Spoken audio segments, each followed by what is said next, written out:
I'm a stay-at-home mom of 2 young boys. You may think I've chosen to stay at home so I can sleep in or avoid going to work every day, but that's not the case at all. Every day I wake up to the biggest challenge and the hardest work I've ever known.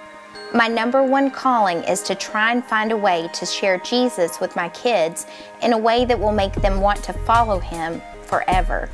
Some days are easier than others. How do I help my boys grow up to be strong men of God who are confident, not arrogant, disciplined, not discouraged, humble, not hurtful, servants who don't expect to be served? In the book of Deuteronomy, the Word of God says, "Hear, O Israel, the Lord our God is one. Love the Lord your God with all of your heart and all of your soul and all of your strength. These commandments that I give you today are to be upon your hearts. Get them inside of you and get them inside of your children. Talk about them from the time you get up in the morning until you fall into your bed at night. Tie them to your hands and foreheads as a reminder.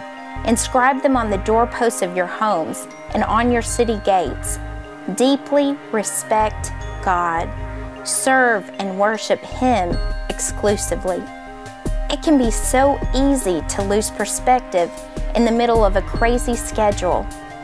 Though given approximately 5,000 hours per year of awake time with my boys, days can pass without much more than a prayer before we eat and a Bible story before bed.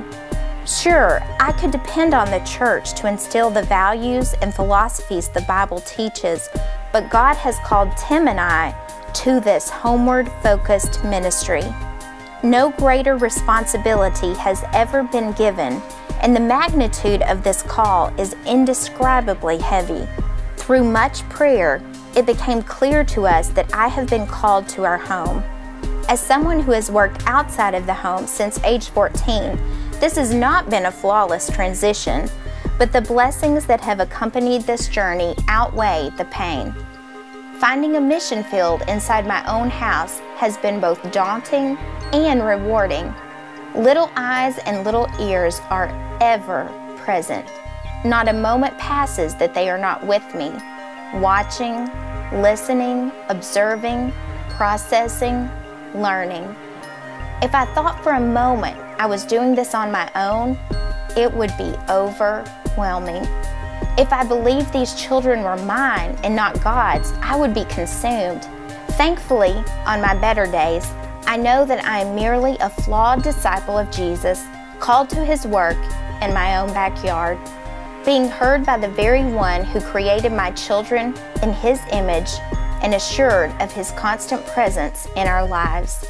Even in the things that often seem so trivial and unimportant, He smiles down on this, my offering.